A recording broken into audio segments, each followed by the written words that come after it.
नमस्कार दर्शकों, भारत टीवी में आप सभी का स्वागत है। हमें इस समय हमारे बीच में है फकीर चंद मुंडे साहब, जो कि जानी मानी हस्ती है कांति नगर की। आम आदमी पार्टी की बात करें तो लोकसभा के अंदर उपाध्यक्ष हैं, जे सेल के अंदर अभी हाल ही में दायित्व दिया गया है। मुंडे साहब, बहुत बहुत स्वागत भारत टीवी के अंदर। जिम्मेदारी मिली है जे सेल की उपाध्यक्ष लोकसभा पूर्वी दिल्ली, क्या कहेंगे? मैं पहले तो भारत टीम का मैं अभिनंदन स्वागत करता हूं, और उससे पहले मैं बताना चाहता हूं कि मैं जे सेल में जो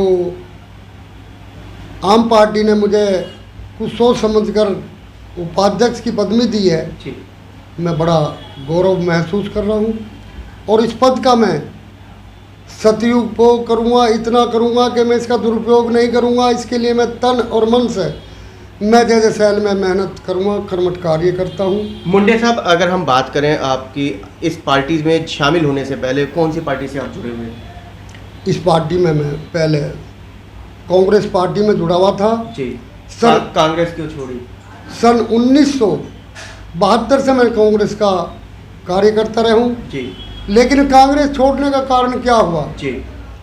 इस पार्टी के अंदर जब तक श्री एच.के.एल. भगत, माननीय मुख्यमंत्री शीला दीक्षित जी, माननीय श्रीमती इंदिरा गांधी रही, तो कांग्रेस कार्यकर्ता की इज्जत और सम्मान रहा। उसके बाद आज की डेट में हमारे क्षेत्रीय विधायक रविंदर सिंह लवली ने जी, हमसे कर्मठ कार्यकर्ता के रूप में मेहनत तो करवाई, और हमने तन से, मन से, धन से उसे जिताया, लेकिन उसने हमारी इज्जत और मान सम्मान नहीं दिया। उन्होंने इस पार्टी में गुंडे पैदा किए, जिसके कारण मुझे ये पार्टी छोड़नी पड़ी। उसका मतलब ये था कि मुझे विकलांग होने के नाते पार्टी से कुछ मिलना चाहिए था, पार्टी से कारोबार मिलना चाहिए था। बिल्कुल ठीक बात। और पार्टी से मुझे, सरकार से ये उम्मीद थी कि मुझे कभी ना कभी कोई चुनाव लड़ाए, क्योंकि मैंने गांधीनगर विधानसभा में एक अपनी छवि के रूप में जब भी कोई चुनाव हुआ, चाहे वो सांसद का हुआ, चाहे विधायक का हुआ, चाहे निगम का हुआ, मैंने गांधीनगर क्षेत्र के अंदर रात दिन अपनी मेहनत और कर्मठ कार्यकर्ता के अंदर के रूप में विकलांग होने के नाते मैंने तन और मन से मेहनत की, लेकिन उस पार्टी से मुझे फायदा नहीं हुआ। तो क्या नाम है, आपकी मेहनत को आम आदमी पार्टी ने समझा? आज की डेट में तो मैं अभी तक इतना उस पार्टी के अंदर नहीं पहुंच पा रहा हूं, क्योंकि जो मुझे समझे, अभी मुझे देखिए, मैं झूठ बोलता नहीं, दूर से ही मुझे उपाध्यक्ष बनाया, अभी नज़दीक से मुझे लेटर नहीं मिला, लेकिन मैं विश्वास कर रहा हूं कि आम पार्टी के अंदर अरविंद केजरीवाल जो दिल्ली के अंदर काम किए, 8-10 साल होने जा रहे हैं। मुंडे साहब, अगर हम बात करें जे सेल की, झुग्गी झोपड़ी सेल की, अभी तक झुग्गी झोपड़ी वालों को मुझे ऐसा ये लगता है कि इस्तेमाल किया गया, उन्हें कोई लाभ नहीं मिला। देखिए, जो भी सरकार आई है, चाहे कांग्रेस है, चाहे भारतीय जनता पार्टी है, और रही आम पार्टी के लोगों की बात, आम पार्टी के लोगों ने जे सेल के अंदर जो झुग्गी झोपड़ियाँ हैं, उनके राशन कार्ड, उनको अनाज, उनको बिजली, उनका पानी, आज भी आम पार्टी ने उनके लिए फ्री के रखा है। और ये नहीं कि आम पार्टी तो ये चाहती है कि जो झुग्गी झोपड़ी है उन्हें जे सेल से मकान बना के दे रही है। अरविंद केजरीवाल की बड़ी मैं तारीफ करता हूँ, मैंने जो अखबार में पढ़ता हूँ। इतना विश्वास है अरविंद केजरीवाल पे कि वो मकान तक देंगे? दे रहे हैं, देंगे, क्योंकि उन्होंने चैलेंज कर रखा कि मैं जे सेल को 22 गज के मकान दूंगा, बनाकर दे रहा है। वो हो भी रहे, तैयार हो भी रहे हैं। तो वो ऐसा नहीं है, जो कहते हैं वो करते हैं। इतना विश्वास मुझे अरविंद केजरीवाल पर। भाजपा पे विश्वास नहीं है? भाजपा तो इतना काम कर रही है, जो उनका तो अंत्योदय की जो योजना है, वो तो इसी मकसद से है कि आखिरी पंक्ति में बैठा हुआ बंदे को भी लाभ पहुंचे। देखिए, बड़े गर्व की बात कह रहे हो आप।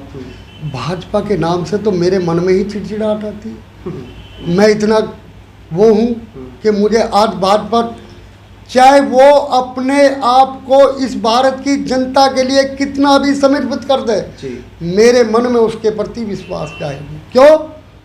आज भारतीय जनता पार्टी ने पूरे मुल्क को बेच दिया, पैसा नहीं है, रोजगार खत्म, बेरोजगारी पैदा, जगह जगह जो भी वादे कर रहे हैं वो पूरे नहीं कर रहे।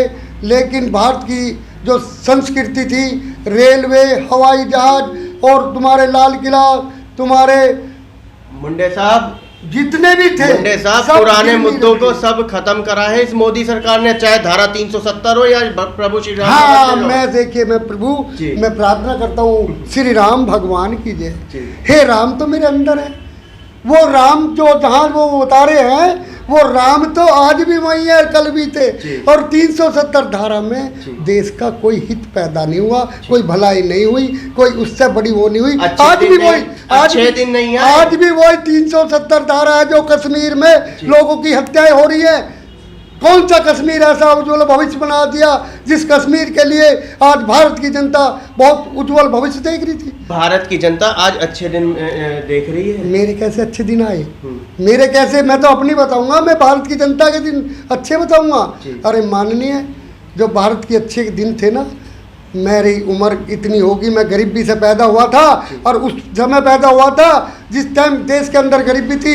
आज वही गरीबी हमारे भारत के अंदर जो सफल हुई थी वो कांग्रेस ने की थी, इंदिरा जी ने की थी। लेकिन आज मेरी इस भारत की जनता को मैं अभी आ रहा हूँ आपके बीच में, जनता सुन रही है मुंडे साहब की बात कि किस तरीके से ये अपना दर्द बता रहे हैं, चाहे वो कांग्रेस पार्टी के प्रति हो, भाजपा के प्रति हो, या जो काम कर रही है अरविंद केजरीवाल जी। बात जारी रखेंगे। देखिए, जिस बात को आप कह रहे हैं कि भारत की जनता के लिए भारतीय जनता पार्टी काम कर रही है, जी भाई साहब मुझे तो विश्वास नहीं है। मेरी उम्र 65 साल की है, गरीबी से लोग उभर के यहाँ आए थे, गांवों से छोड़ छोड़ के जी। 20-20 हज़ार के मकान लेके आज 1-2 करोड़ के मकान, वो किसकी देन थी? वो कांग्रेस की देन थी।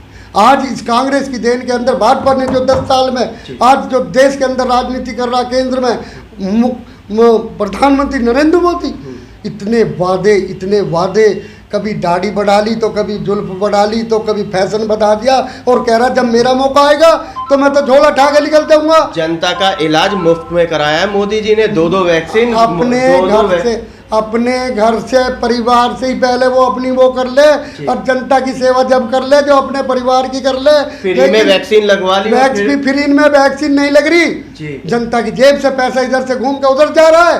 कौन सी फ्री में अपनी जेब से अपने घर से कौन सा आके प्रधानमंत्री लगाता? भारतीय संस्कृति, भारतीय का पैसा खर्च होता, जब भारत की सरकार का पैसा खर्च होता उसमें वाह लोग थे, नेताजी।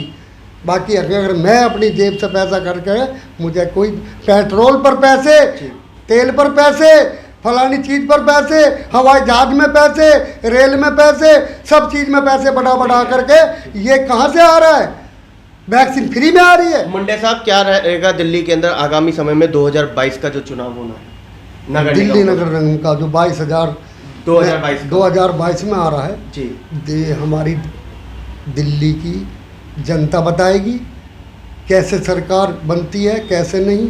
अभी पिछले 10 सालों से भारतीय जनता पार्टी की सरकार रही जी, आज तक किसी भी सरकार के अंदर ऐसे महीनों हड़ताल नहीं हुई कर्मचारियों की, सफाई कर्मचारियों की। आपने भी देखा होगा गलियों में, मोहल्लों में, सड़कों में कूड़े के ढेर लगे, काम नहीं हो रहा। स्वच्छ भारत अभियान नहीं। अरे वाह वाह मेरे भाई, मेरे दोस्त, स्वच्छ भारत स्वच्छ अभियान नाम ही नाम है। मैं अगर आपको गलियों में ले जाऊं तो गलियों में सड़ांध ही सड़ांध है, बदबू ही बदबू है, मच्छर ये रे बरसात। इस बात की क्या गारंटी है कि 2022 में आम आदमी पार्टी आएगी तो सड़ांध खत्म होगी, बदबू नहीं खुशबू होगी? ये देखिए, ये तो वो केजरीवाल बताएगा कि कैसी दिल्ली आएगी और कैसी दिल्ली चमकेगी और कैसी हरियाली आएगी। ये नहीं वो वादे करता तो वो पूरे ही करता, इसलिए मैंने ये पार्टी ज्वाइन करी। जी, जो वादे करते हैं अरविंद केजरीवाल वही पूरे करते हैं, ऐसा फकीर चंद मुंडे साहब का कहना है। आगामी समय में 2022 का चुनाव होना तय है, वो तो समय ही बताएगा। बहरहाल जनता परिवर्तन के मूड में बैठी है, जो कि आम सर्वे भी आ रहा है, भारत टीवी भी जगह जगह सर्वे कर रहा है। 2022 में निश्चित रूप से बदलाव होकर के रहेगा। कैमरामैन पवन शर्मा के साथ राहुल शर्मा, भारत टीवी के लिए।